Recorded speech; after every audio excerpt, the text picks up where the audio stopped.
என்னப்பா ஒண்ணுமே தெரியல, ரொம்ப இருட்டா இருக்கு.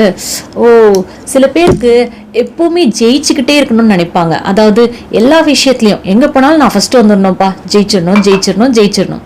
அந்த மாதிரி இருக்கவங்களுக்காக தான் இந்த வீடியோ.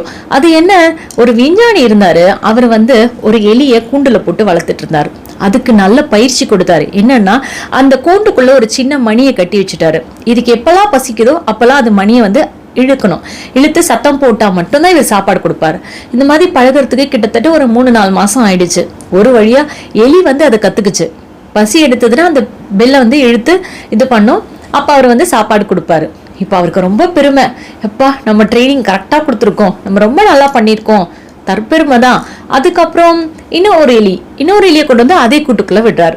அப்ப அந்த 2 எலியும் பேசிக்கிச்சான். என்னன்னா, ஏய், இந்த ஆள் எப்படி விஞ்ஞானின்னு சொல்றாங்க, ஒழுங்கா பாத்துக்கு வர நம்மள அப்படின்னு 2வது எலி கேட்டுச்சா. அதுக்கு முதல் எலி சொல்லிச்சான், ஐயோ இவரா ரொம்ப மோசமான ஆளு, 3-4 மாசம் ஆயிடுச்சு இவருக்கு ட்ரைனிங் கொடுக்கறதுக்குள்ள, பெல்ல அடிச்சா சோறு கொண்டு கொடுக்கணும்னு சொல்லி கொடுக்கறதுக்கே எனக்கு இவ்வளோ நாள் ஆயிடுச்சு, கொஞ்சம் லேட் பிக்கப் தான் அப்படின்னு சொல்லி இந்த எலி அந்த எலிகிட்ட சொல்லிட்டு இருந்தான். இந்த மாதிரி அர்த்தமற்ற விஷயங்கள்ல நம்மளுக்கு கிடைக்கக்கூடிய வெற்றியை நம்ம வெற்றின்னு சொல்லிட்டு இருக்க தேவையில்ல. நீங்க முயற்சி பண்றீங்க இல்லையா, ஒரு விஷயத்த நான் செய்ய போறேன் அப்படின்னு நீங்க பண்ணக்கூடிய ஒவ்வொரு முயற்சியும் வெற்றி தான். அப்புறம் உங்களை கைத்தட்டி பரிசெல்லாம் கொடுத்தாதான் வெற்றின்னு ஒத்துக்குவீங்களா? அது வெற்றி இல்லைங்க. உண்மையில சொல்ல போனா வெற்றியை விட தோல்வி அடையும் பொழுதுதான் ஒருத்தன் அதிகமான பாடத்தையும் அனுபவத்தையும் கற்றுக்கொள்கிறான். அதனால வெற்றி தோல்வியை விட்டுருங்க, உங்களுக்கு கிடைக்கக்கூடிய அனுபவங்களை ரசிங்க.